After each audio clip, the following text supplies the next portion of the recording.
Well, it's good to speak with you today, Dee, and I look forward to hearing your views on the topic of the importance of supply chain resource efficiency. Can you start by providing a brief background of yourself? Sure. Thanks, Dustin, for inviting me to speak with you. My name is Dee Maloney. I'm the Managing Director for LRS Consultancy. I've been working in the arena of resource management, waste management for about 13 or 14 years in the UK.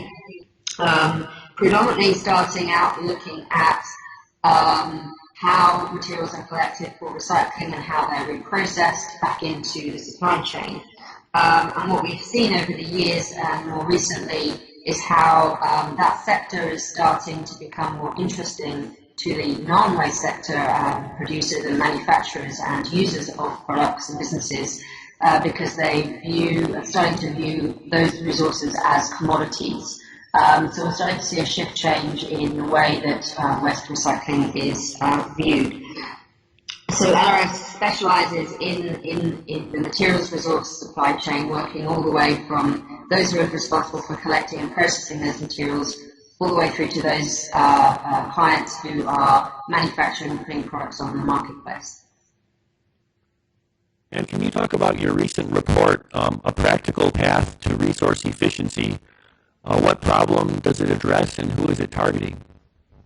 Sure. So I suppose one of the first questions is what is resource efficiency? And in essence, it's about using fewer and more appropriate resources and keeping those resources in use for longer around the whole supply chain, trying to maximise the value of resources across their whole life cycle.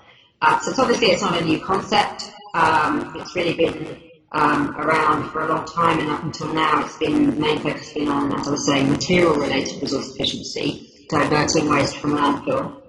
But there's been quite a number of legislative pressures that have helped initiate more activity in this area. And so we've seen, certainly in the UK, for instance, lots more infrastructure and services being developed to help divert that material from landfill and back into use around the supply chain.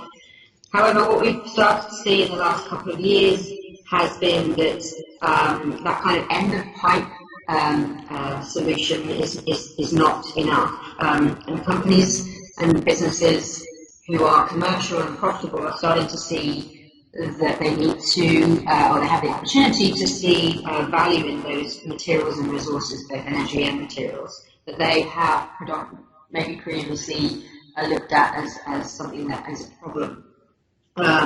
So we've seen the Ellen MacArthur Foundation about 3 or 4 years ago really try and kickstart what we're now calling the circular economy, which, as I was saying, is not a new concept, but it's really helped elevate this idea and this notion onto the board table. And therefore, we as a business have seen our skills and experience being demanded by a new client sector.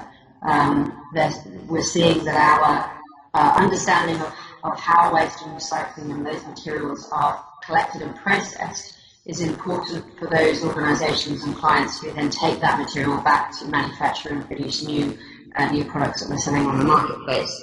And that's why we decided to launch the report to help our new and growing range of different clients across the supply chain.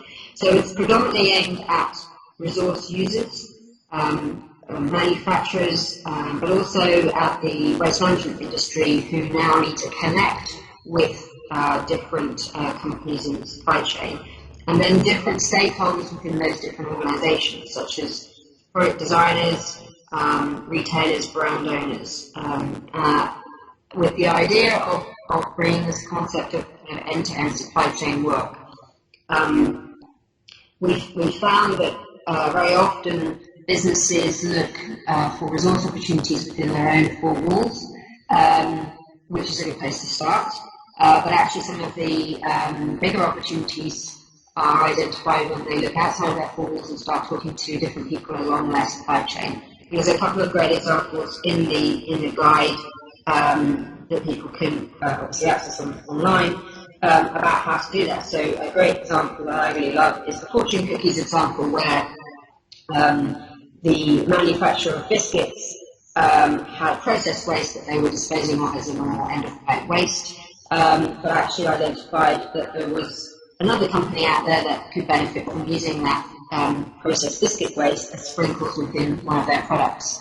So it's turned a waste from a cost to a small revenue generation, as well as obviously extending the life of that resource. So really our report is trying to take some of the kind of theory that's been spoken about a lot and demonstrate some practical examples, because this stuff can be quite scary, certainly to small organisations who maybe don't have a team or a budget to tackle this, or who see this very much as an environmental element of their business, when actually this could help support business profitability and business growth. So it's really about trying to help companies see practical examples and spell out some key easy steps that they can take to start looking at this, both within their own organisation, but then working either side with others in the supply chain.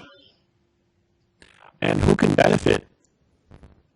Well, that's a good question. Pretty much, I mean, if you look at it from a macro level, UK GDP can benefit from this if we start to understand how much material we're not looking at in this way. We're not valuing as a resource and a commodity as a country. There's some great quotes. The Waste and Resources Action Programme has found that across the EU there could be 330 billion in economic growth potential from resource efficiency just in the next 7 years. And in the UK, if we were to really focus on resource efficiency, by 2020 we could be using 30 million tonnes fewer materials in the economy, which would decrease waste by about 20%.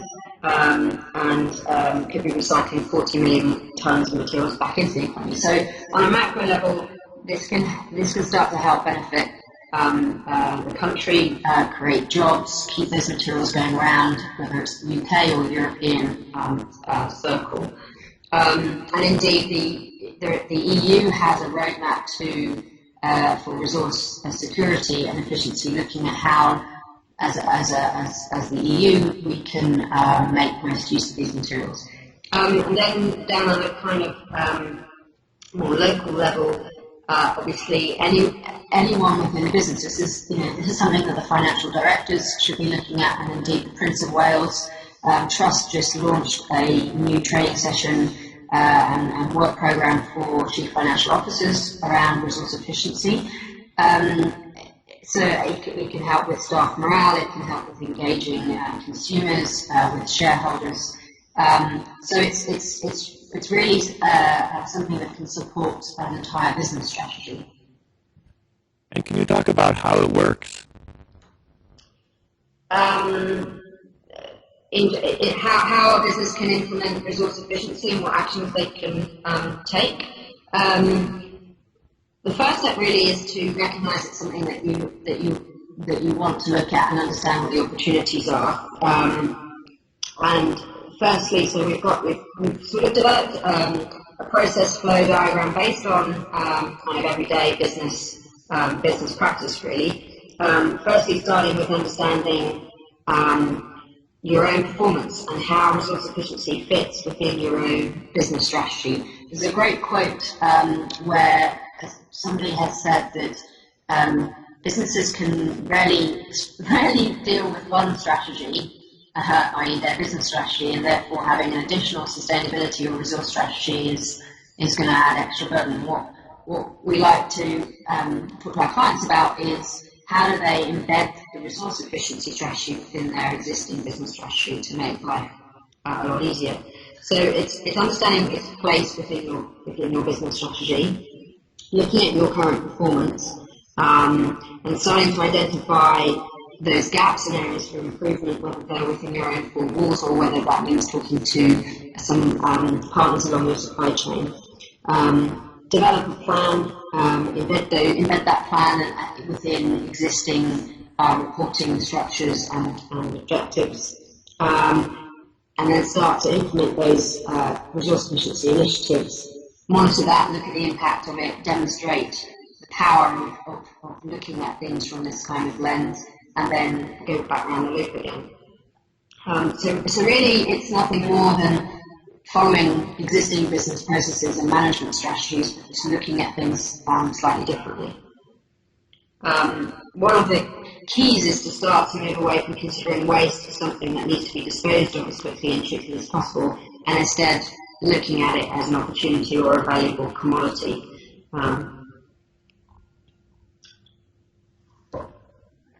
And thank you, Dee, for sharing your views on supply chain resource efficiency. Well, thanks for the opportunity, Dustin. And of course, if there are any further questions, then I'd be happy to talk to people directly, for those who listen to this. Thank you. Great.